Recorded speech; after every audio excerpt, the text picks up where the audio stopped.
তাইলে এই রমজান হবে আমার আপনার জন্য আউয়ালুহু রাহমাতুন ওয়া আওসাতুহু মাগফিরাতুন ওয়া আখিরুহু ইতকুম মিনান নার। এই রমজান হবে আপনার আমার জন্য রহমতের, এই রমজান হবে আপনার আমার জন্য মাগফিরাতের, এই রমজান হবে আপনার আমার জন্য জাহান্নাম থেকে মুক্তির।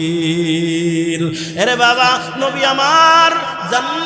আমার জানায় দেন, হাদিসের মধ্যে আসছে বাবা, পয়গম্বর একদিন প্রথম সিঁড়িতে পা রাইখা বললেন আমিন, দ্বিতীয় সিঁড়িতে পা রাইখা বললেন আমিন, তৃতীয় সিঁড়িতে পা রাখার পরে বললেন আমিন। আলোচনা শেষ, নামাজের পরে সাহাবায়ে কেরাম বিনয়ের সাথে জিজ্ঞেস করে, নবী গো, আজকে একটু ব্যতিক্রম দেখলাম, সিঁড়িতে পা রাইখা আপনি বললেন আমিন, কারণটা কি?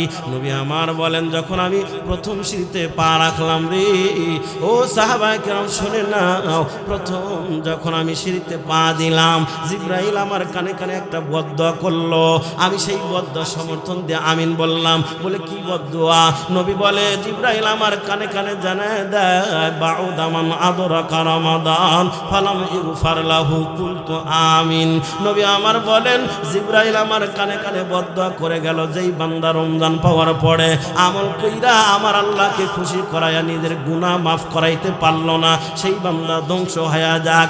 আমি পয়গম্বর নবীজি বলেন, আমি জিবরাইলের কথা সমর্থন দিয়ে বললাম আমিন।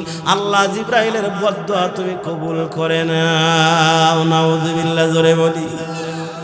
কি বুঝলেন বাবা? তাইলে রমজান পাওয়ার পরে আমল কইরা আল্লাহকে খুশি করায় যদি গুনাহ মাফ করাইতে না পারি, আমার মতো আপনার মতো হতভাগা আর কেউ থাকবে না বাবা। এরপরে নবী বলেন, দ্বিতীয় সিঁড়িতে যখন পা দিলাম, জিবরাইল আমার কানে কানে আর একটা বদদোয়া করলো, বাউদা মান যুকিরতা ইনদাহু ফালাম ইসাল্লি আলাইকা কুলতু আমিন। জিবরাইল বললেন, ওগো নবী, আপনার কোন উম্মতের সামনে যদি আপনি নবীজির নাম উচ্চারণ করা হয়, আর ওই বান্দা যদি আপনি রাসূলের প্রতি দরুদের আমল না করে, সেই বান্দা ধ্বংস হয়ে যাক। জিবরাইলের বদদোয়া আমি সমর্থন দিয়ে বললাম আমিন, আল্লাহ তুমি কবুল করে নাও। নবী বলে, তৃতীয় সিঁড়িতে যখন পা দিলাম, জিবরাইল আর একটা বদদোয়া করলো, আমি সেটারে সমর্থন দিয়ে আমিন বললাম। জিবরাইল আমার কানে কানে বলল, ওগো নবী, বাউদা মান আদরাকা আবাওয়াইহিল কিবারা আও আহাদাহুমা ফালাম ইদখিলাহুল জান্নাতা কুলতু আমিন। নবী বলেন, জিবরাইল আমার কানে কানে বলল, বাউদা মান আদরাকা আবাওয়াইহিল কিবারা আও আহাদাহুমা। নবী আমার বলেন, আরে সাহাবায়ে কেরাম শুনো, জিবরাইল সিঁড়িতে পা রাখার পরে আমার কানে কানে আর একটা বদদোয়া করলো, যেই বান্দা তার মা আর বাবাকে পাইল, অথবা দুইজনের একজনকে পাইল, মা বাবার সেবা যত্ন কইরা মা আর বাবারে খুশি করায়া, ওই বান্দার সন্তান যদি জান্নাতে ঢোকার উপযুক্ত হতে না পারে, সে ধ্বংস হয়ে যাক। নবী বলে, জিবরাইলের বদদোয়া আমি সমর্থন দিয়ে বললাম আমিন। তার মানে বাবা, মা আর বাবাকে যদি মা আর বাবার সেবা যত্ন কইরা আমার বাবাজিরা আল্লাহকে খুশি করায়া যদি জান্নাতে ঢোকার উপযুক্ত হতে না পারেন, তাইলে আপনার দুনিয়াও বরবাদ, আখিরাতও বরবাদ। কেন রে বাবা? আমার আল্লাহ জানে দেয়, ওয়া ওয়াসাইনাল ইনসানা বিওয়ালিদাইহি হামালাতুহু উম্মুহু ওয়াহনান আলা ওয়াহনিন ওয়া ফিসালুহু ফি আমাইন। আল্লাহ বলেন, আমি আমার বান্দাদেরকে নির্দেশ দিলাম, তারা যেন তার মা আর বাবার সাথে সুন্দর আচরণ করে, মা বাবার সেবা যত্ন করে। কেন রে বাবা? এই পৃথিবীতে আসার আমাদের একমাত্র মাধ্যম হলো মা আর বাবা। আপনার আমার জন্য মা আর বাবা যেই পরিমাণ কষ্ট করেছেন বাবা, এই পরিমাণ কষ্ট আপনার আমার জন্য এই দুনিয়া কেউ করে নাই, করতেছে না, ভবিষ্যতেও করবে না। বিশেষ করে আমার আল্লাহ বলেন, হামালাতুহু উম্মুহু, বিশেষ করে রব জানায় দেয়, এরে বান্দা রে গোলাম, তোর মা তোর জন্য যেই পরিমাণ কষ্ট করেছে, এই পরিমাণ কষ্ট কেউ দুনিয়াতে তোর জন্য করে নাই, করতেছে না, ভবিষ্যতেও কোনোদিন করবে না। ঠিক কিনা? قال النبي صلى الله عليه وسلم استكثر فيه من 4 خصال خصلتين ترضون بهما ربكم وخصلتين لا غنى بكم عنهما فأما الخصلتان اللتان ترضون بهما ربكم فشهادة أن لا إله إلا الله وتستغفرونه وأما الخصلتان اللتان لا غنى بكم عنهما فتسألون الله الجنة وتعوذون به من النار. اللهم صل على محمد النبي الأمي وعلى آله وسلم تسليما. بذكر شهر جبيني در خروشاست والإدانا داري معنا كي گلشاست نبلبل بر غلش تسبیح خانیست که هر کار با تسبیحش زبانیست. ذکر حق آمد گزای روح را مرحمت دل مجروح را. لا إله إلا الله لا إله إلا الله لا إله إلا الله. आवाज दी. لا إله إلا الله لا إله إلا الله لا إله إلا الله لا إله إلا الله. তো আওয়াজ দিয়ে বলি সাল্লাল্লাহু আলাইহি ওয়াসাল্লাম। সম্মানিত উপস্থিতি, আমি কোনো ভূমিকাতে যাব না, সময় আমার খুবই অল্প।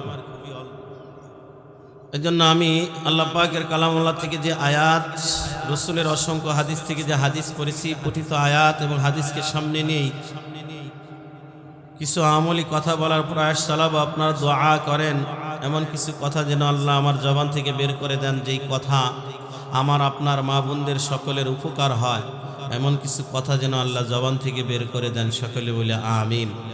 যেহেতু সামনে মাহে রমজান, এই রমজান মাসটা আমরা কিভাবে কাটাবো, সামান্য কিছু রমজানের আলোকপাত করে নেওয়া দরকার। তো মহানবী সাল্লাল্লাহু আলাইহি ওয়াসাল্লাম বলেন,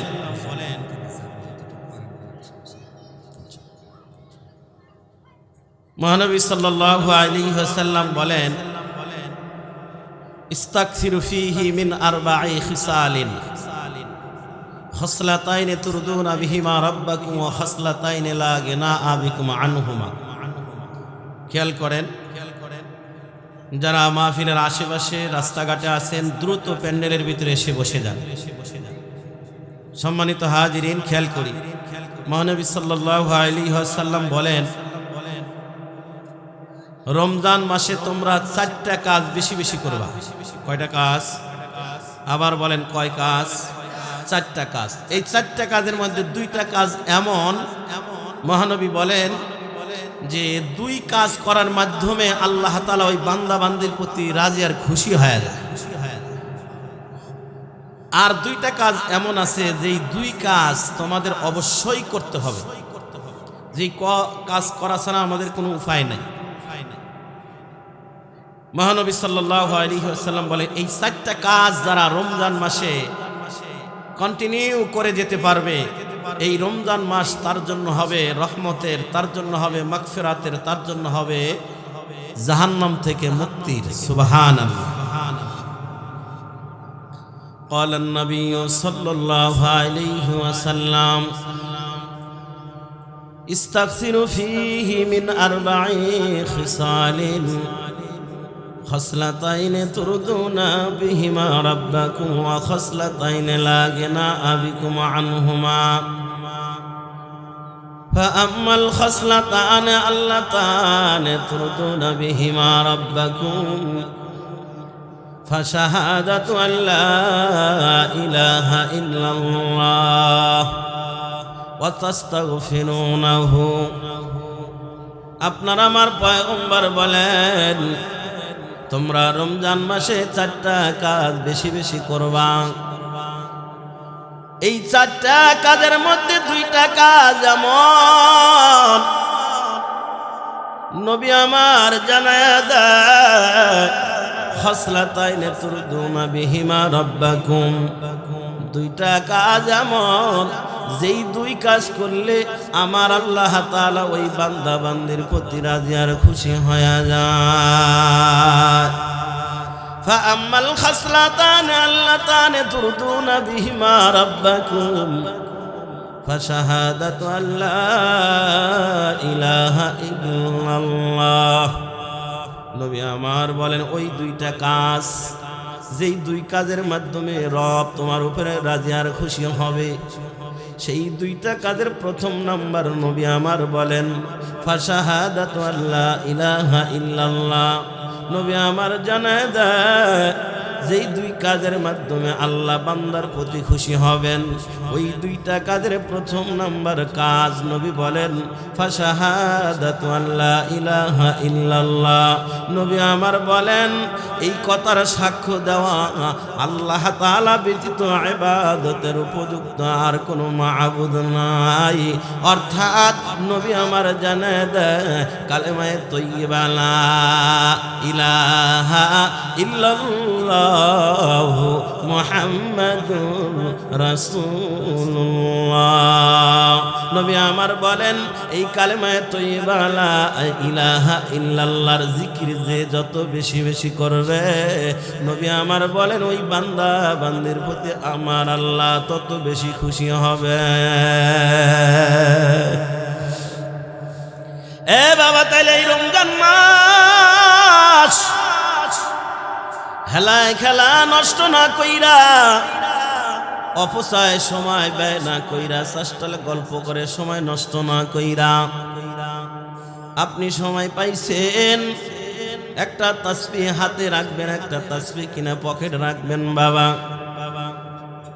আপনি সময় পাইছেন কালেমায়ে তয়্যিবা লা ইলাহা ইল্লাল্লাহ বেশি বেশি পড়তে থাকেন। বাবা লা ইলাহা ইল্লাল্লাহ লা ইলাহা ইল্লাল্লাহ এই তাসবিহ আপনি যত বেশি জপতে থাকবেন বাবা, নবী আমার জানায় দেয় এই কালেমা যে যত বেশি বেশি পড়তে থাকবে তার কলবটা তত বেশি পরিষ্কার হয়ে যাবে।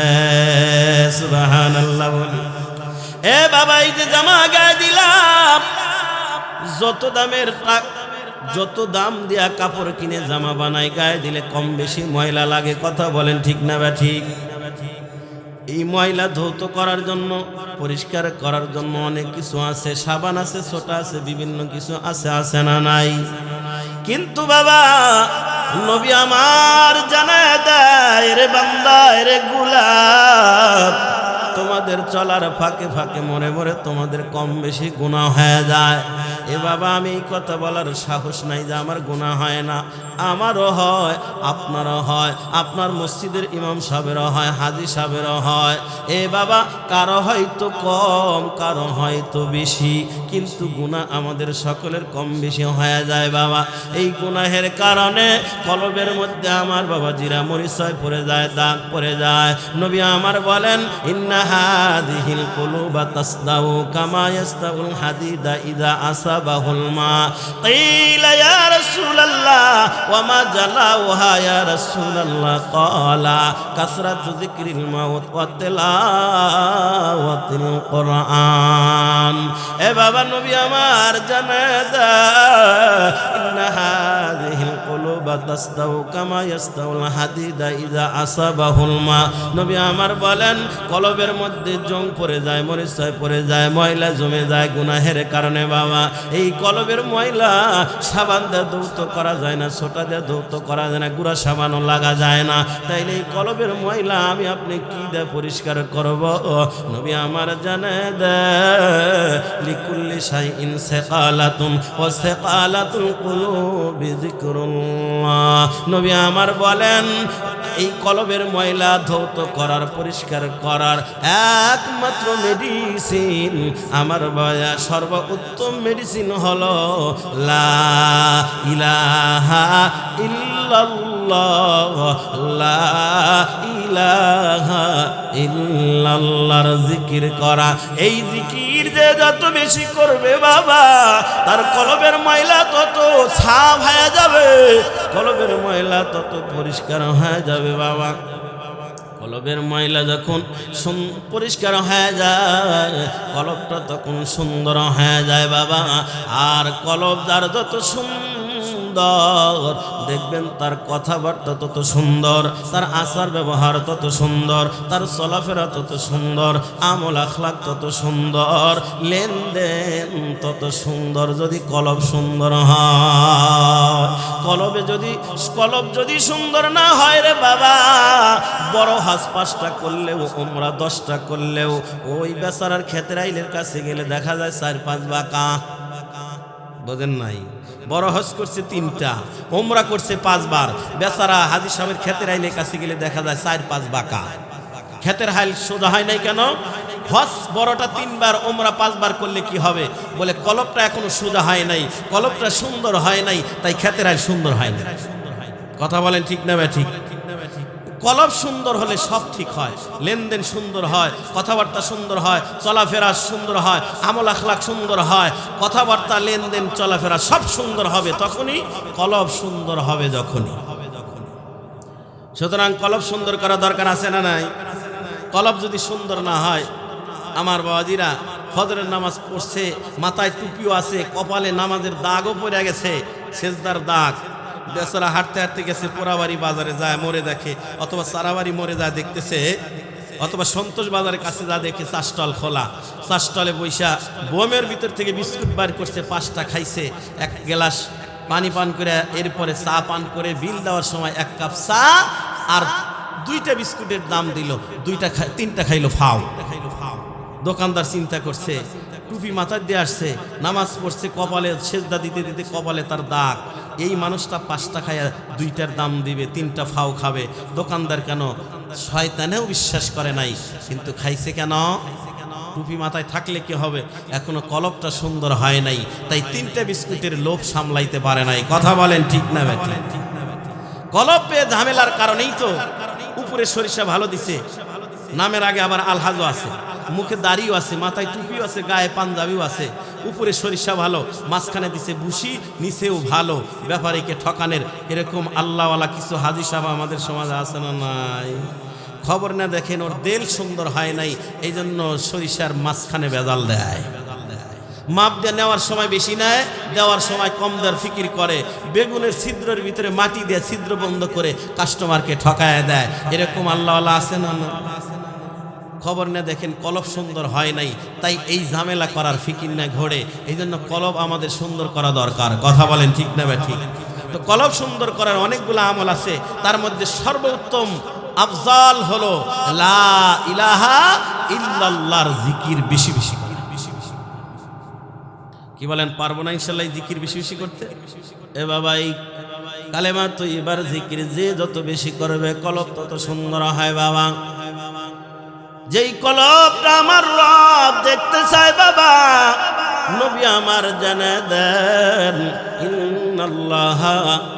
ইন্নাল্লাহা লা ইয়াগফিরু, পয়গম্বর বলেন ইন্নাল্লাহা লা ইয়ানজুরু ইলা সুওয়ারিকুম ওয়া আমওয়ালিকুম ওয়ালাকিন ইয়ানজুরু ইলা কুলুবিকুম ওয়া আ'মালিকুম। নবী আমার বলেন আল্লাহ তাআলা আপনার আমার এই সূরত আকৃতি দেখবেন না বাবা, আল্লাহ তাআলা দেখবেন আপনার আমার কলব, আপনার আমার আমল। আমার আল্লাহ জানায় দেন বাবা, আল্লাহ তাআলা বলেন ইয়াউমা লা ইয়ানফাউ মালু ওয়ালা বানুন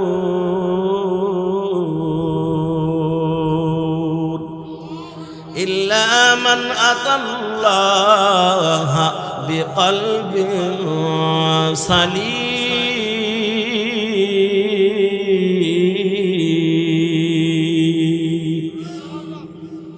আল্লাহ তাআলা দেখবেন বাবা কলবে সালিম মানে স্বচ্ছ সুন্দর ফ্রেশ একটা কলব দেখতে চান বাবা।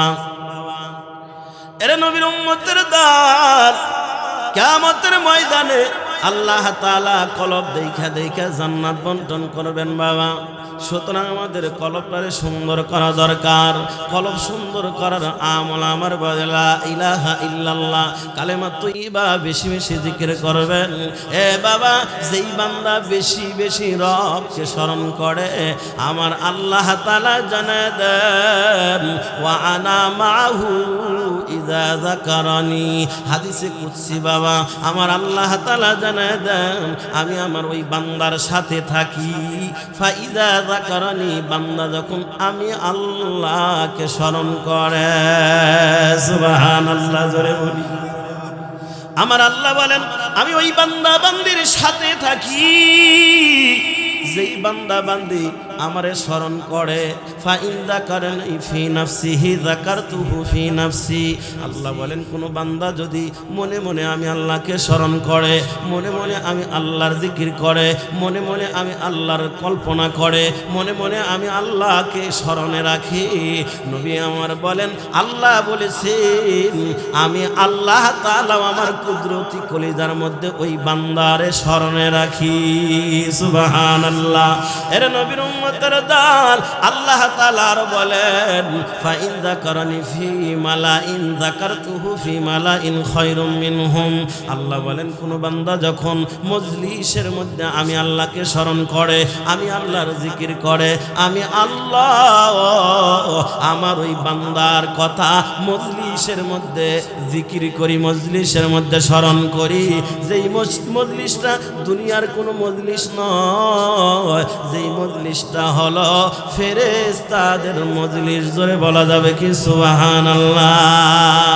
এ বাবা, আমরা এই যে মজলিসের মধ্যে আল্লাহর কথা বরত্বর কথা বর্ণনা করতেছি, আল্লাহকে স্মরণ করতেছি, আমার আল্লাহ তাআলা আমাদের কথা স্মরণ করতেছেন ফেরেশতাদের এরকম মজলিসের মধ্যে বাবা। এর নবীর উম্মতের দল, আল্লাহ তাআলাও বলেন ফাযকুরুনি আযকুরুকুম ওয়াশকুরুলি ওয়ালা তাকফুরুন।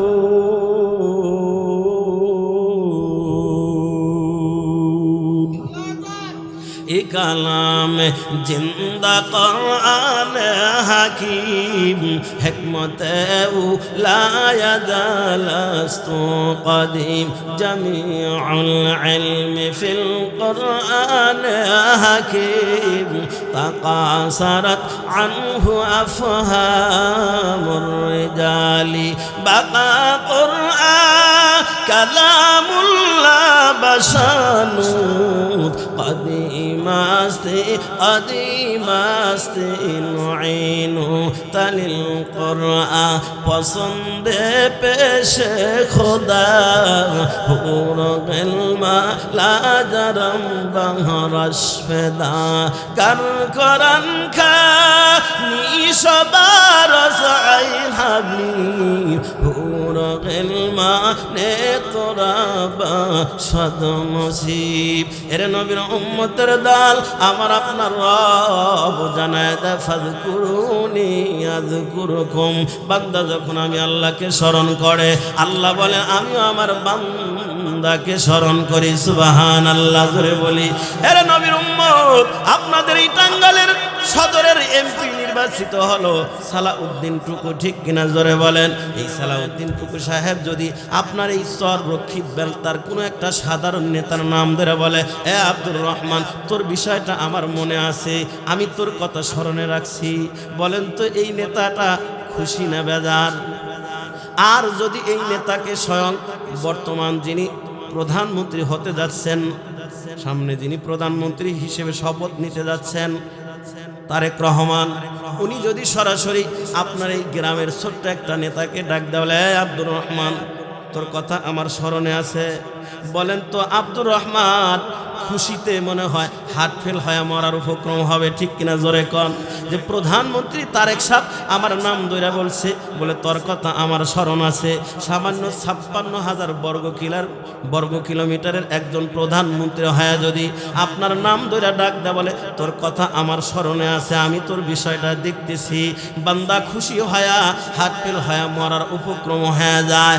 আর তামাম পৃথিবীর যিনি আমার আল্লাহ, তামাম পৃথিবীর প্রধানমন্ত্রী যিনি বানান, তিনি হলেন আমার আল্লাহ। ওই আল্লাহ যদি কোনো বান্দাকে ডাক দেয়, বলে বান্দারে তোর কথা আমি স্মরণে রাখছি, বান্দা তো খুশি হয়া জায়গায় হার্ট ফেল করে মরার কথা ছিল, কথা বলেন ঠিক কিনা? মন্ত্রী যদি নাম দইরা ডাক দেয়, বলে আব্দুর রহমান, তোর বিষয়টা আমার স্মরণে আছে, আমি দেখতেছি, ওই বান্দা আর কিন্তু টেনশন করবে না।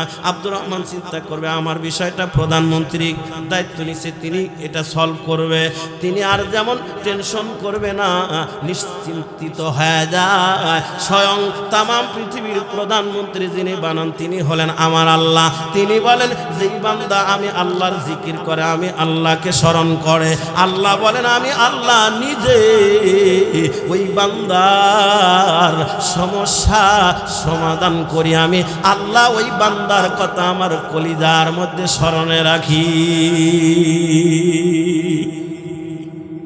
কথাটা কি বুঝাইতে পারছি কিনা আল্লাহ জানে। যে সামান্য একটা দেশের প্রধানমন্ত্রী যদি এই গ্রামের ছোট্ট একটা নেতারে ডাক দেয়, বলে আব্দুর রহমান, তোর কথা আমার স্মরণে আছে, তাই বান্দা যে পরিমাণ খুশি হবে, স্বয়ং আল্লাহ আসমান জমিনের মালিক তিনি বলতেছে, বান্দা তুই যদি কালেমা তৈবা লা ইলাহা ইল্লাল্লাহর জিকির করে আমি আল্লাহকে স্মরণ রাখোস, ফাযকুরুনি আযকুরুকুম, আমি আল্লাহ আমার কুদরতি কলিজার মধ্যে তোর সমস্যার সমাধান করার ফিকির করি। সুবহানাল্লাহ, আস্তে কর। তাইলে ওই বান্দা কি পরিমাণ খুশি হওয়া দরকার, ঠিক কিনা জোরে বলেন? তো আল্লাহ তাআলা আমাদেরকে স্মরণে রাখেন যদি আমরা আল্লাহ পাকের জিকির করি, আল্লাহকে স্মরণ রাখি।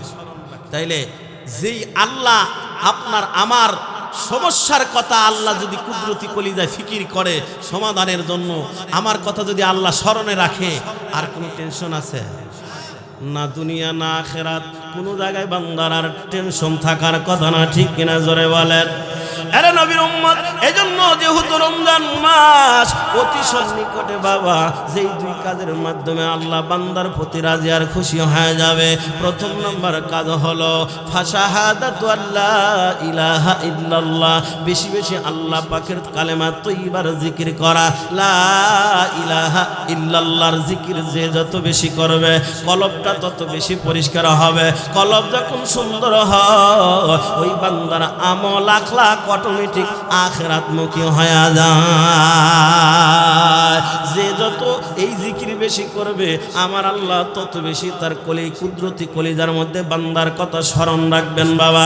এই জন্য আমরা এই রমজান মাস খেলায় খেলায় সময় নষ্ট না কইরা, সময় অপচয় না কইরা, চাষটলে বৈশা ফাও গল্প না কইরা, সময় পাইলেই কালেমায়ে তৈবা লা ইলাহা ইল্লাল্লাহ বেশি বেশি আমরা জিকির করব। রাজি আছি না?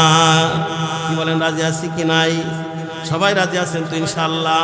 আল্লাহ তৌফিক দান করেন, জোরে বলে আমিন।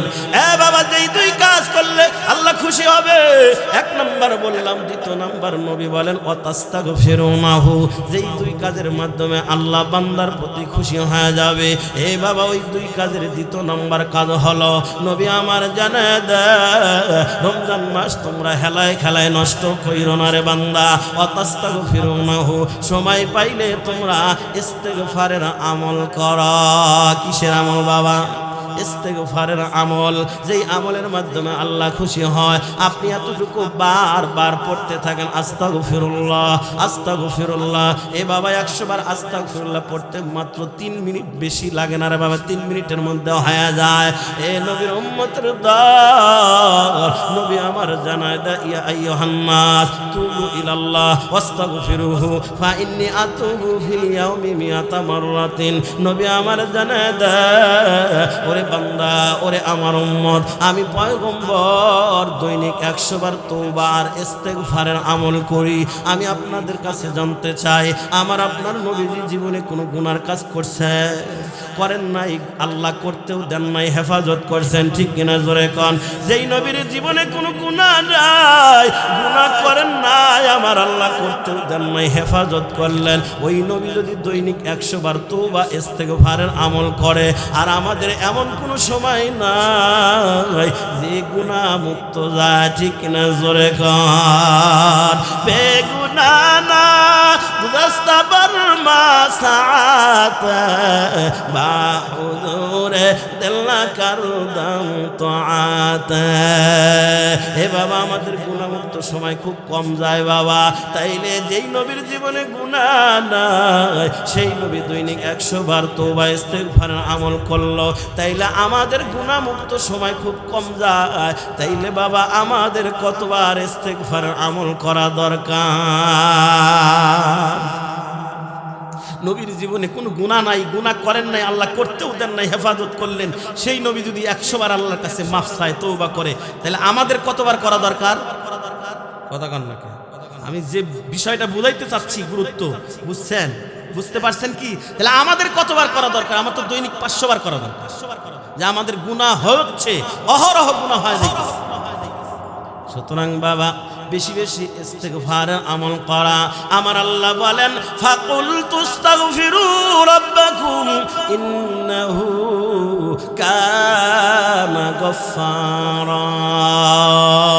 আল্লাহ বলেন, ইয়া আইয়ুহাল্লাযীনা আমানু তুবু ইলাল্লাহি তাওবাতান নাসুহা। ওরে নবীর উম্মত, আল্লাহ বলেন, কুল তুস্তাগফিরু রাব্বাকুম ইন্নাহু কানা গফফারা। আল্লাহর কাছে যদি কেউ মাফ চায়, আমার আল্লাহ সিরিয়াস ক্ষমাশীল, তারে ক্ষমা করে দিবেন বাবা। ওরে নবীর উম্মতের দল, বারবার যদি আল্লাহকে বলেন আস্তাগফিরুল্লাহ আস্তাগফিরুল্লাহ, আল্লাহ তুমি আমারে মাফ করে দাও, আল্লাহ তুমি আমারে মাফ করে দাও। যেই বান্দা একবার বলল আল্লাহ মাফ করে দাও, যতটুকু খুশি, দ্বিতীয়বার যদি বলে আল্লাহ আমারে মাফ করে দাও, তার চাইতে আর একটু বেশি খুশি হয় আমার আল্লাহ। তৃতীয়বার যদি বলে আল্লাহ আমারে মাফ করে দাও, আমার আল্লাহ আর একটু বেশি খুশি হয়। চতুর্থবার যদি বান্দা বললে আল্লাহ আমারে মাফ করে দাও, আল্লাহ আর একটু বেশি খুশি হয়। কারণ আমার আল্লাহর স্বভাব হলো মাল্লাম ইয়াসআলিল্লাহ ইয়াগদাব আলাই। আল্লাহর কাছে চাইলে আল্লাহ খুশি হয়, না চাইলে বরং আল্লাহ বেজার হয়। আর বান্দার কাছে চাইলে, একাধিকবার চাইলে বান্দা বেজার হয়। বান্দার স্বভাব হলো এমন, একবার চাইছে না করছে, দ্বিতীয়বার চাইলে ধমক লাগাবে, কথা কয় না। তৃতীয়বার বললে বলবে মারমু থামু, কেবল না করলাম যা, ঠিক না ভাই? ঠিক। তার মানে বান্দার স্বভাব হইল না দেওয়ার, বান্দার স্বভাব হইল বেশি চাইলে বান্দা বিরক্ত হয়ে যায়, বিরক্ত হয়ে ধমক দেয়। আর আল্লাহর স্বভাব হলো যত চাবেন তত আল্লাহ খুশি হয়, যত বেশি চাবেন তত বেশি আমার আল্লাহ খুশি হয়। সুতরাং যদি আল্লাহর কাছে বারবার বলেন আল্লাহ আস্তাগফিরুল্লাহ আস্তাগফিরুল্লাহ, আল্লাহ আমারে মাফ করে দাও, আল্লাহ আমারে মাফ করে দাও, যত বেশি আল্লাহর কাছে বলবেন তত বেশি আল্লাহ খুশি হয়। মহান আল্লাহ আপনার পিছনের সব গুনাহগুলো মাফ করে দিয়া আমার আল্লাহ আপনাকে তার কাছের বান্দাদের লিস্টে নাম ওঠায় না।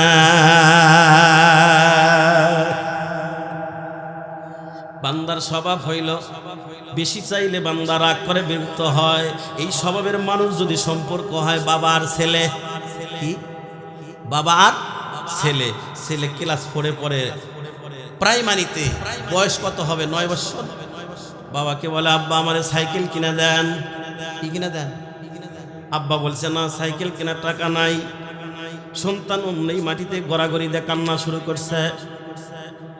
যেই স্বভাব হলো মানুষের না দেওয়ার, একবার না করলে দ্বিতীয় তৃতীয়বার চাইলে বান্দা রাগ হয়, দমক লাগায়। এই স্বভাবের মানুষটা যদি সম্পর্ক হয় বাবার ছেলে, সন্তান যখন সাইকেলের জন্য মাটিতে গড়াগড়ি দেয়, এবার বাবা সন্তানকে কোলে উঠাইয়া নিয়া এরকম মাটি পরিষ্কার করে আর বলে, আব্বু টাকা আমার নাই, এরপরেও বাকি হলে হাওলাত করে হলেও তোমার আমি সাইকেল কিনে দেব। ঠিক কিনা জোরে বলেন? তাহলে যেই স্বভাবের মানুষ না দেওয়ার স্বভাব, বেশি চাইলে রাগ করে, সেই স্বভাবের মানুষ যদি সম্পর্ক হয় বাবা আর ছেলে, সন্তান মাটিতে গড় দিলেই বাবা রাজি হয়ে যায়, সাইকেল কিনে দেওয়ার জন্য ব্যস্ত হয়ে যায়। আর যেই মাওলার স্বভাব হলো চাইলে বরং খুশি হয়, না চাইলে বরং বেজার হয়, ওই স্বভাবের মালিকের কাছে যদি কোনো বান্দা এ বাবা রাতের বেলা একটু চোখের পানি ছেড়ে দিয়া মাওলার কাছে যদি সন্তান যাবত মাটিতে গড়াগড়ি দিয়া সাইকেলের দাবি করলে বাবা কিনা দেওয়ার জন্য ব্যস্ত হয়ে যায়, বান্দা যদি রাতের বেলা একটু হাত উঠায়া চোখের পানি ছেড়ে দেয়া মাওলার দরবারে গুনাহ মাফ চায়, তওবা করে, আত্তাইবু মিনাজ যামবি কামান লা যামবালা, আমার আল্লাহ ওই বান্দার জীবনের সব গুনাহগুলো মাফ করে দিয়া আমার আল্লাহ ওই বান্দারে রহমতের কোলে উঠায় নেয়।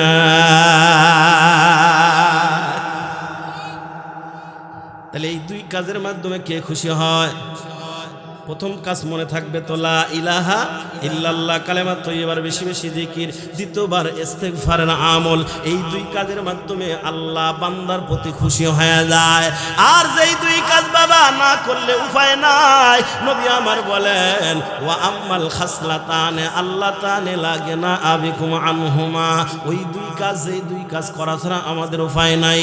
নাম্বার আউয়াল নবী আমার বলেন ফাতাসআলুনাল্লাহাল জান্নাতা, আল্লাহর কাছে বেশি বেশি জান্নাত চাওয়া। কি চাওয়া?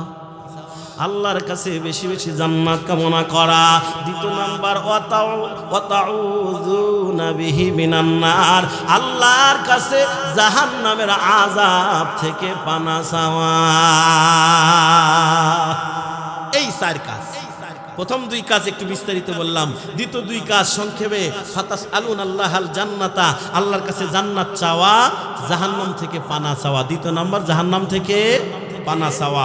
এই চার কাজ যদি আমরা রমজানকে যদি কাজে লাগাইতে পারি, চারটা কাজ যদি আমরা করতে পারি বাবা, তাহলে এই রমজান হবে আমার আপনার জন্য আউয়ালুহু রাহমাতুন ওয়া আওসাতুহু মাগফিরাতুন ওয়া আখিরুহু ইতকুম মিনান নার। এই রমজান হবে আপনার আমার জন্য রহমতের, এই রমজান হবে আপনার আমার জন্য মাগফিরাতের, এই রমজান হবে আপনার আমার জন্য জাহান্নাম থেকে মুক্তির।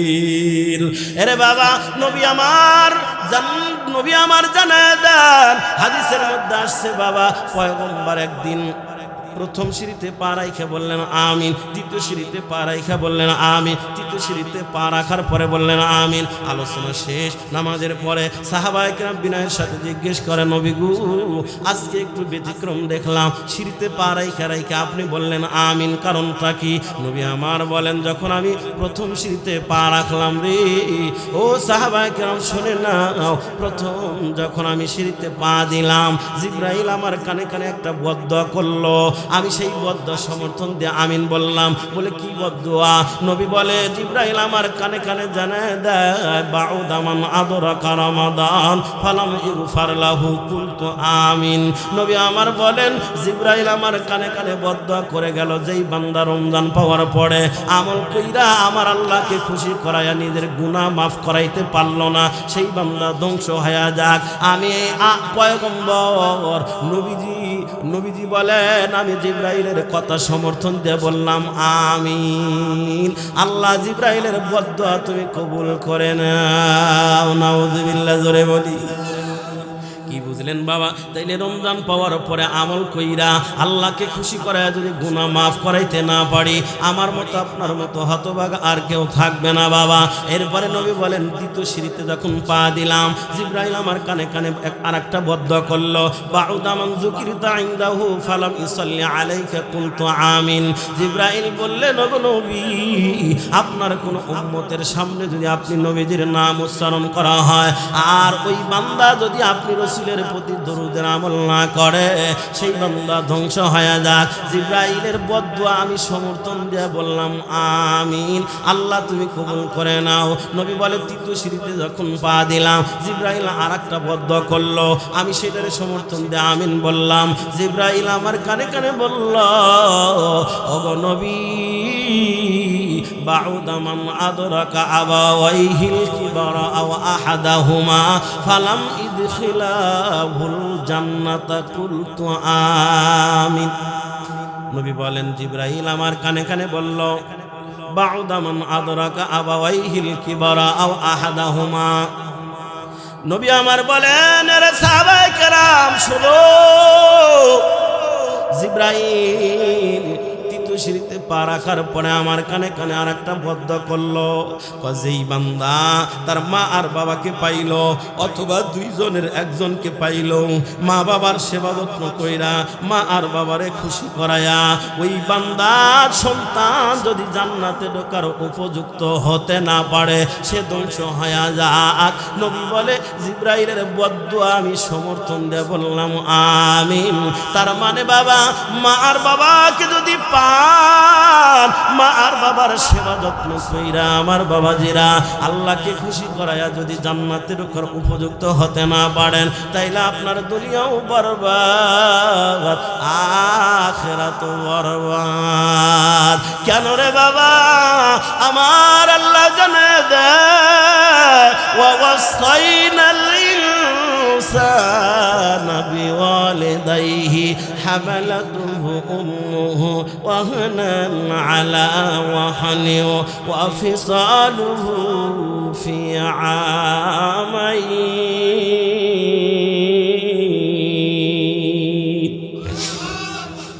আল্লাহ বলেন আমি আমার বান্দাদেরকে নির্দেশ দিলাম তারা যেন তার মা আর বাবার সাথে সুন্দর আচরণ করে, মা বাবার সেবা যত্ন করে। কেন রে বাবা? এই পৃথিবীতে আসার আমাদের একমাত্র মাধ্যম হলো মা আর বাবা। আপনার আমার জন্য মা আর বাবা যেই পরিমাণ কষ্ট করেছেন বাবা, এই পরিমাণ কষ্ট আপনার আমার জন্য এই দুনিয়া কেউ করে নাই, করতেছে না, ভবিষ্যতেও করবে না। বিশেষ করে আমার আল্লাহ বলেন হামালাতুহু উম্মুহু,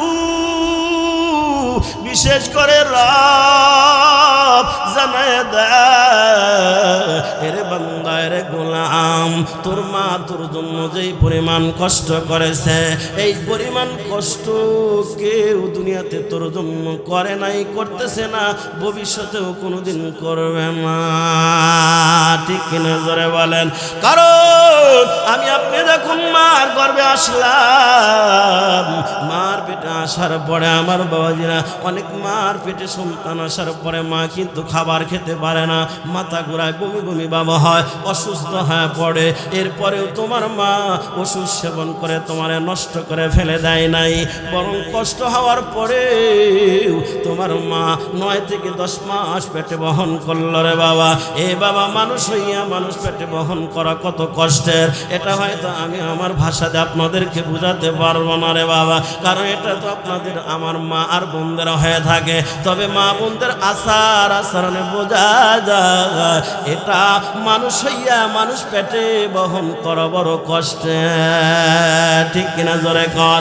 আরে নবীর উম্মত পেটে বহন করার পর 9 থেকে 10 মাস পেটে বহন করলো আপনার আমার মা। যখন সন্তান প্রসব করার সময় কাছাকাছি চলে আসে বাবা, কাছাকাছি আসার পর আপনাদের গ্রামের প্রথা অনুযায়ী আমাদের মা বোনেরা জন্মদাতা বাবার বাড়ি চলে যায় সন্তান প্রসব করার জন্য।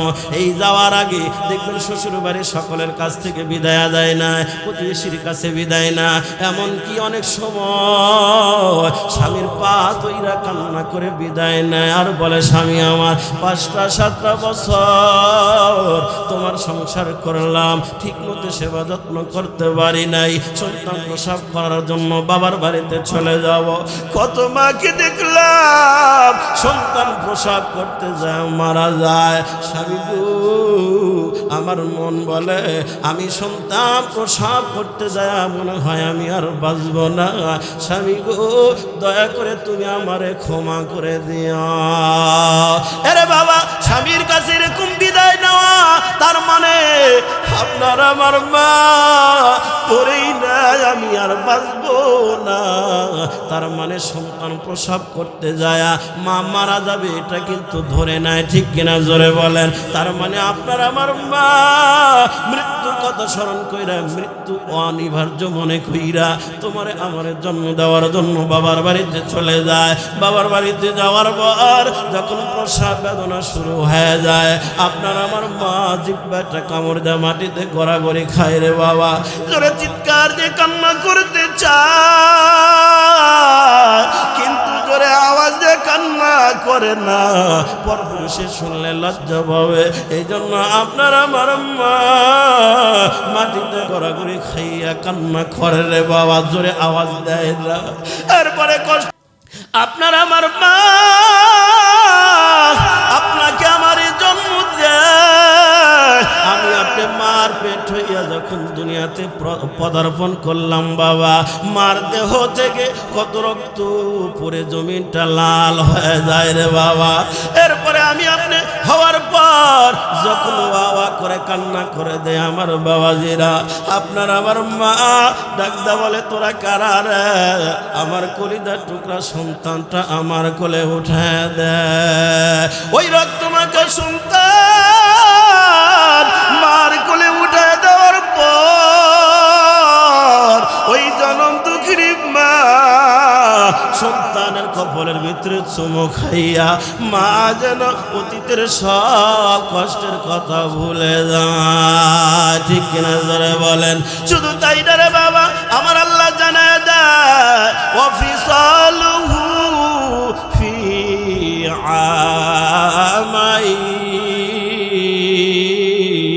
আমাইন। আল্লাহু আকবার। আল্লাহ বলেন শুধু তাই না রে বাবা, আপনার আমার মা আমার বাবা আমি আপনি জন্ম হক গ্রহণ করার পরে কমপক্ষে 2টা বছর বুকের দুধ খায় লালন পালন করে রে বাবা। এই 2টা বছর আপনার আমার মা একটানা রাতের বেলা 4-5 ঘন্টা কোনোদিন ঘুম পেরে দেখে না রে বাবা। 1-1.5 ঘন্টা পর পর ছাদ করে উঠা তোমার পিঠের নিচে হাত বুলায় দেখতো প্রস্রাব পায়খানা করে দিছ কিনা। প্রস্রাব পায়খানা করে দিলে মা পরিষ্কার করায় দেয়, শুকনা টানা দেয় পেছাইয়া, আবার শুকনা টানা সহায় দিত। এমন কষ্ট করে তোমার আমার মা আমাকে তোমাকে লালন পালন করে বড় বানাইল রে বাবা। এই জন্য আমার আপনার নবী বলে হুমা জান্নাতুকা ওয়া নারুকা, তোমার মা বাবা তোমার জন্য জান্নাত অথবা জাহান্নাম। তোমার মা তোমার জন্য যেই পরিমাণ কষ্ট করলো এই পরিমাণ কষ্ট তো আর কেউ করে নাই, করবেও না। ওই মারে কষ্ট দিও না, ওই মারে আঘাত দিও না, ওই মা বাবার কলিজায় কষ্ট দিও না। যদি কষ্ট না দাও ওই মা বাবার সেবা যত্ন করো, তাইলে নবী বলে তোমার মা বাবা তোমার জন্য জান্নাত। সাহাবী একজন সাহাবী নবীকে বলেন মান আহাদু নাসি বিহুসনি সাহাবাতি ক্বালা উম্মুকা ক্বালা সুম্মা মান ক্বালা উম্মুকা ক্বালা সুম্মা মান ক্বালা উম্মুকা ক্বালা সুম্মা মান ক্বালা আবুকা। একজন সাহাবী নবীকে বলেন নবী গো, দুনিয়ার মধ্যে সবচাইতে সুন্দর ব্যবহার আমার কাছে পাওয়ার হক রাখে কি? নবী বললেন তোমার মা, তোমার মা, তোমার মা, তোমার বাবা। তার মানে তোমার মা আর বাবা সবচাইতে সুন্দর ব্যবহার পাওয়ার হকদার তোমার কাছে। আরে সন্তানের দলেরা ওই মা বাবার সাথে এত সুন্দর আচরণ করা লাগবে, এই সুন্দর আচরণ এই দুনিয়ার মধ্যে আর দ্বিতীয় কারো সাথে করো না। কিন্তু বাস্তবতা কি দেখা যায়, আমরা শ্বশুর বাড়ি গেলে মনে হয় এক একজন আব্দুল কাদের জেলানি হয়ে যায়, ঠিক কিনা জোরে গান। তার মানে শ্বশুর শাশুড়ির সামনে গেলে মনে হয় এত নম্র, এত ভদ্র, এত সভ্য আমরা হয়ে যাই। যেই পরিমাণ শ্বশুর শাশুড়ির সামনে নম্রতা ভদ্রতা প্রদর্শনী আমরা করি রে বাবা, জন্মদাতা মা বাবার সামনে কিন্তু ওই পরিমাণ হইতেছে না, ঠিক কিনা জোরে গান। এজন্য আমার আল্লাহ জ্বালায় দেয় ফালা তাকুল লাহুমা উফফি ওয়ালা তানহারহুমা।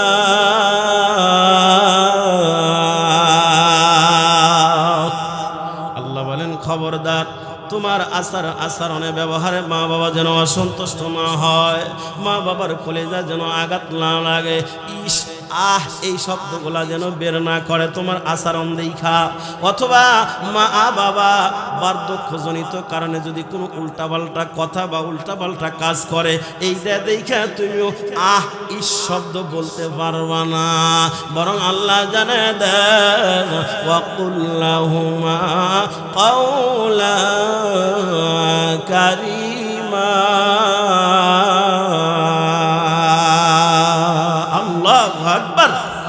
বরং আল্লাহ বললেন তোমরা তোমাদের মা আর বাবার সাথে এত সুন্দর আচরণ করবা, এই সুন্দর আচরণ আর দ্বিতীয় কারোর সাথে করো না। এই জন্য আমার মনে বড় ভয়, এরে বাবা জন্মদাতা মা আর বাবা যদি ক্ষমা না করে দেয়, রে বাবা আমার মতো কত আলেম, আমার মতো কত বক্তা আল্লাহর আদালতে আসামির কাঠগড়া মনে হয় দাঁড়াতে হবে। ঠিক জোরে কন। এই জন্য সাবধান বাবা, খবরদার মা বাবা অসন্তুষ্ট হয় এমন আচরণ করা যাবে না, এমন ব্যথা মা বাবারে দেওয়া যাবে না। এ বাবা কিতাবের নাম তানবীহুল গাফিলিন, লেখক আমার বাবাজিরা ফকি আবুল সমরকন্দ রাহমাতুল্লাহ আলাইহি, তিনি তার কিতাবের ভিতরে বর্ণনা করেন হাদিসের ঘটনা। হাদিসটা রওয়ায়াত করছে হযরত আনাস ইবনে মালিক রাদিয়াল্লাহু তাআলা আনহু, যেই সাহাবী পয়গম্বরের 10 বছরের খাদেম ছিল রে বাবা, পয়গম্বরের সাথে 10টা বছর খাদেমগিরি করেছেন, রাসূলের সেবা যত্ন করেছেন। এই 10টা বছরে পয়গম্বর কোনোদিন বলে নাই আনাস তুমি এটা করলা কেন অথবা করলা না কেন। সুবহানাল্লাহ। 10 বছর কোনোদিন রাসূল বলেন নাই এটা করলা কেন অথবা করলা না কেন। তাহলে কত চৌকান্নতার সাথে রাসূলের সেবা যত্ন করেছেন। সেবা করতে করতে রাসূলের সাথে একটা গভীর সম্পর্ক, আর সম্পর্ক যখন ভালো হয় তখন অনেক কিছু অধিকার নিয়ে চাওয়া যায়। ঠিক কিনা জোরে বলেন। সম্পর্কর কারণে হযরত আনাস ইবনে মালিক রাদিয়াল্লাহু তাআলা আনহু রাসূলকে বলেন নবী আমি আপনার কাছে একটা জিনিস চাবো, আবদার করব, দিবেননি? পয়গম্বর বলে আনাস রে তুই চাবি আর আমি দেব না, তা তো হতে পারে না, বল কি চাবি চা। হযরত আনাস রাদিয়াল্লাহু তাআলা আনহু বলেন ওগো নবী আমি দুনিয়ার কোনো বাড়ি গাড়ি সম্মান এগুলা কিছু চাই না গো নবী, আমি আপনার কাছে চাই আইয়াশফা আলী ইয়াউমাল কিয়ামা, কিয়ামতের ময়দানে আমার বড় ভয় হয়, না জানি আমি আনাস থেকে যাই কিনা। নবী গো ওই কিয়ামতের ময়দানে আমার জন্য একটু বিশেষভাবে সুপারিশ করবেন কিনা। নবী বললেন আনা ফাইলুন, এরা আনাস তোর জন্য সুপারিশ করব না তো কার জন্য করব? অবশ্যই তোর জন্য সুপারিশ করব। এতটুকু বলার পরে হযরত আনাস বলে ইয়া রাসূলুল্লাহ ফাআইনা আতলুবুকা। হাসরের ময়দান তো বিশাল একটা ময়দান, যেই ময়দানের মধ্যে আদম আলাইহিস সালাতু ওয়াস সালাম থেকে নিয়ে এ পর্যন্ত যত ধর্মের যত মানুষ এসেছে, বর্তমানে আছে, কিয়ামত পর্যন্ত আসবে, সমস্ত মানুষগুলা যেই মাঠের মধ্যে জমা হবে সেটাই তো হাসরের মাঠ। ঠিক কিনা জোরে বলেন। এ বাবা ওই মাঠের মধ্যে মানুষকে খুঁজে পাওয়া বড় কঠিন ব্যাপার। সামান্য একটা পোড়াবাড়ি বাজার, এই বাজারের মধ্যে যদি অপরিচিত হয় একটা মানুষ দ্বারা আমি অমুক জায়গায় আছি ইউনিয়ন পরিষদের সামনে, তাই খুঁজে বার করতে আধা ঘন্টা সময় চইলা যায়। হাটের দিন কতক্ষণ? ঠিক কিনা জোরে বলেন। নবীর উম্মত হাসরের ময়দান এত চাটিয়া এত বিশাল ময়দান, যেই ময়দানের মধ্যে আদম আলাইহিস সালাতু ওয়াস সালাম থেকে না কিয়ামত পর্যন্ত যত মানুষ এসেছে আছে আসবে, সব মানুষ যেই মাঠে জমা হয় ওই জায়গায় ওগো নবী আমি আপনাকে কোথায় তালাশ করব, কোথায় খুঁজে পাবো? নবী বললেন উতলুবনি আউয়ালা মা তাতলুবনি আলাস সিরাত। এরে আনাস আমাকে খুঁজবা সিরাতের কিনারা। হযরত আনাস বলে কুলতু ফাইল্লাম আলকাকা আলাস সিরাত। নবী গো আপনাকে যদি পুল সিরাতের কিনারা না পাই তাহলে আমি কোথায় আপনাকে তালাশ করব? নবী বললেন উতলুবনি ইনদাল মিজান। এরে আনাস আমাকে মিজানের পাল্লার কাছে তালাশ করবা। আনাস বলেন কুলতু ফাইল্লাম আলকাকা ইনদাল মিজান, নবী গো আমি যদি মিজানের পাল্লার কাছে আপনাকে খুঁজে না পাই, কোথায় আমি তালাশ করব? নবী বললেন উতলুবনি ইনদাল হাউজি, তুমি তাইলে আমাকে হাউজে কাউসারের কিনারায় খুঁজবা। ফাইন্নী লা উখতি হাদিহি সালাসাল মাওয়াতিন, ওগো আনাস এই তিন জায়গার কোনো না কোনো জায়গা আমারে খুঁজে পাইবাই, এই তিন জায়গা ছাড়া আমি আর কোথাও থাকবো না। তার মানে নবী আমার বুঝাইলেন, এরে নবীর উম্মত, উম্মতের মায়া কিয়ামতের ময়দানে নবী আমার দৌড়ায় যাবে ফুলসিরাতের কিনারায়, না জানি কোনো উম্মত কাটা পইরা জাহান্নামে পড়ে যায় কিনা। উম্মতের মায়া নবী দৌড়ায় ফুলসিরাতের কিনারায়, দৌড়ায় ওই জায়গায় যাওয়ার পরে নবীর মনে হবে না জানি আমি আমার কোন উম্মতের নেকি বদির পাল্লা, নেকির পাল্লা হালকা হয়া বদির পাল্লা গুনার পাল্লা বাড়ি হয়ে যায় কিনা। নবী আবার ফুলসিরাতের কিনার থেকে দৌড় মিজানের পাল্লার কাছে যাবে, না জানি কোন উম্মতের নেকির পাল্লা হালকা হয়ে যায় কিনা। এই জায়গায় নবী আসার পরে মনে পড়বে, না জানি কোন উম্মত তৃষ্ণার্ত অবস্থায় হাউজে কাউসারের পাশে দাঁড়ায় রইছে মনে হয়। নবী আবার দৌড়াইয়া যাবে হাউজে কাউসারের কাছে, যাওয়ার পরে নবী আমার পেয়ালা বড়ে বড়ে উম্মতকে হাউজে কাউসারে পানি পান করাবে। তার মানে একজন সন্তানের জন্য মা যেমন মায়া করে ছটফট করে, আমার বাবাজিরা সন্তান মুসিবতের মধ্যে পড়লে মা যেমন ছটফট করে ব্যস্ত হয়ে যায়, আমার আপনার নবী একজন মা একজন বাবার চাইতো একজন উম্মতের প্রতি কোটি কোটি গুণ বেশি মায়া। এই মায়ার কারণে নবী একবার দৌড়ায়া যায় ফুলসিরাতের কিনারায়, আবার দৌড়ায়া যায় মিজানের পাল্লার কাছে, আবার দৌড়ায়া যায় হাউজে কাউসারের পাড়ে। এরে নবীর ওই নবীরে কেমনে কষ্ট দাও, ওই নবীর সুন্নত কেমনে পদদলিত করে দাও, ওই নবীর সুন্নত মানো, কিয়ামতের ময়দানে নবীর সুপারিশ তোমার কপালে জুটবে। আমার আপনার নবী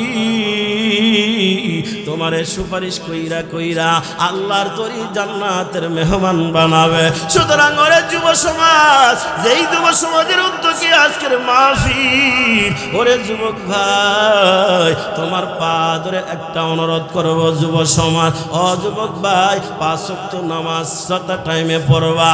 দ্বিতীয় নাম্বার আর একটা আবদার জানাই, ওরে যুবকের দলেরা আজকে যেহেতু মাহফিলের ব্যবস্থা করলা, ওরে যুবক নবীদের একটা সুন্নত মুখের মধ্যে দাড়ি রাখা। কোন যুবক ভাই যদি নিয়ত করতে পারো, যুবক ভাই তোমার জন্য দোয়া করব, ওরে যুবক নবীরে কষ্ট দেব না, আর কোনদিন দাড়ি কাটবো না। নিয়ত আছে না নাই? যারা বলেন নিয়ত আছে না নাই? যুবকদেরকে আমি একটু দেখতে চাই, আর দাড়ি কাটবেন না, নবীরে কষ্ট দিবেন না, এমন নিয়ত যারা আছে একটু হাত তুলে আল্লাহরে দেখান না। লিল্লাহে তাকবীর, আর করে লিল্লাহে তাকবীর। আয় আল্লাহ সবাইকে কবুল করে নাও, জোরে বলেন আমিন। এবার আসেন বাবা, এই আনাস রাদিয়াল্লাহু তাআলা আনহু একটা হাদিসের ঘটনা বর্ণনা করেন। তিনি বলেন রাসূলুল্লাহর জামানায় একজন সাহাবী যার নাম হলো হযরত আলকামা। কি নাম বললাম? জোরে বলেন। আলকামা মরজে মউতে আক্রান্ত, জবান দিয়ে কালেমা বের হয় না। হযরত আলকামার স্ত্রী দৌড়ায়া রাসূলুল্লাহর দরবারে চলে গেলেন। বাবা সংক্ষেপ করব, খুব খেয়াল করেন বাবা। আলকামার স্ত্রীর কাছে, স্ত্রী যখন নবীর কাছে দৌড়ায়া গেলেন, নবীকে যা বলে পয়গম্বর আপনার সাহাবী আলকামার অবস্থা ভালো না, কালেমা পড়তে পারে না, মরজে মউতে আক্রান্ত। নবী গো যদি একটু যাইতে, একটু দোয়া করতেন, মনে হয় ভালো হয়ে যায়। নবী আমার তখন বড় বড় 4 জন সাহাবীকে পাঠিয়ে দিলেন। হযরতে সালমান ফারসি রাদিয়াল্লাহু তাআলা আনহু, হযরতে আলী কারামাল্লাহু ওয়াজহু, হযরতে বেলাল হাবশি রাদিয়াল্লাহু তাআলা আনহু, হযরতে আম্মার রাদিয়াল্লাহু তাআলা আনহু, এই চারজন বড় বড় সাহাবীকে আলকামার স্ত্রীর সাথে দিয়ে বললেন, তোমরা একটু যাও আলকামার বাড়িতে, একটু যা দেখো আলকামার অবস্থা কেমন, একটু আমার জানাও। সাহাবায়ে কেরাম আলকামার বাড়িতে চলে গেলেন, দুই পাশে বৈশা এবার কালেমার তালকিন দিলা, ইলাহা ইল্লাল্লাহু মুহাম্মাদুর রাসূলুল্লাহ সাল্লাল্লাহু আলাইহি ওয়াসাল্লাম। আমার বাজিরা, কিন্তু আলকামার জবান দেয়া কালেমা বের হয় না। সাহাবায়ে কেরাম হযরতে বেলাল হাবশিকে পাঠায় দিলেন, যাও নবীকে জানাও আলকামার জিহ্বা বাস হইয়া যা, কালেমা বের হয় না। নবীকে বলার পরে নবী বললেন, বেলাল রে, আলকামার মা বাবা জীবিত না মৃত? বেলাল বললেন, বাবা আগেই মারা গেছে, আছে শুধু তার মাটাও বৃদ্ধ হয়ে গেছে। নবী বলে, বেলাল রে, একটু আলকামার মাকে যায় খবর দিই, আমার কাছে একটু দেখা করতে বল, আসতে যদি কষ্ট না হয়, আর কষ্ট হলে এসে আমারে খবর দিবে, আমি নবীজি যাব। সুবহানাল্লাহ বলি। হযরতে বেলাল দূর আলকামার মাকে যা বললেন, আলকামার মা, নবীজি আপনাকে দেখা করতে বলেছেন, কথা বলবে কষ্ট না হলে, আর কষ্ট হলে আমি গিয়ে নবীকে বললে নবীজি আসবে, কি করবেন দেখেন। আলকামার মা বলে, বেলাল লাঠিটা আমার হাতে ধরায় দাও, আমার যেতে কষ্ট হবে, তারপরে আমি নবীরে কষ্ট দিব না, আমি আস্তে আস্তে করে নবীজির কাছে যাব। লাঠি হাতে দেওয়া হলো, আস্তে আস্তে করে নবীজির কাছে চলে আসলেন। নবীজি জিজ্ঞেস করলেন, মা তোমার আলকামা কেমন মানুষ ছিল বলো? আলকামা ভালো ছিল, 5 ওয়াক্ত নামাজ পড়তেন, তাহাজ্জুদ করতেন, মানুষের সাথে লেনদেন আচার ব্যবহার সব ভালো। নবী বলে, তোমার সাথে কেমন ব্যবহার করেছে সেটা বলো। আলকামার মা এবার কান্না শুরু করে দেয়। নবী বলে, সত্যি করে বলো গো, তোমার সাথে কেমন ব্যবহার করেছি? আলকামার মা বলে, নবী গো, আলকামা আমার সাথে একটা বিষয় অনেক খারাপ ব্যবহার করেছে, এই জন্য আমি আলকামার উপরে অসন্তুষ্ট। এই কথা বলার পর নবী বলে, বেলাল রে, আরো সাহাবীদেরকে খবর দে, পাহাড় থেকে লাকড়ি কেটে নিয়ে আয়, লাকড়ি জমা করে আগুন ধরায় দে, আগুনে আলকামারে পোড়ায়া ছাই বানায় দে। আলকামার মা বলে, নবী আমার সামনে আমার কলিজা টুকরা সন্তানকে আগুনে পোড়াবেন, আমি মা হয়তো সহ্য করতে পারবো না গো নবী। নবী বললেন, আলকামার মা, এই দুনিয়ার আগুন দিয়ে যদি পোড়ায় না দেয়, তাইলে জাহান্নামের আগুন তো আরো ভয়াবহ, জাহান্নামের আগুনে জ্বলতে হবে, এই জন্য দুনিয়ার আগুন দিয়ে পোড়া দিতে চাই। আলকামার মা বলে, নবী গো, আমার সন্তানকে আমি পেটে রাখছিলাম, কত কষ্ট করে জন্ম দিলাম, কত কষ্ট করে দুধ খায় লালন পালন করেছিলাম, আমার সন্তানকে আগুনে পোড়ায়েন না, আগুন থেকে বাঁচার কোনো ব্যবস্থা আছে কিনা? নবী বলে, এর আলকামার মা, ব্যবস্থা একটা আছে, যদি আলকামারে তুমি মাফ করে দাও, এই মুহূর্তে আলকামার উপরে যদি খুশি হয়ে যাও। আলকামার মা চিৎকার দিয়ে বলে, নবী আমি এই মুহূর্তে ক্ষমা করে দিলাম, আমি আলকামার উপরে খুশি হয়ে গেলাম।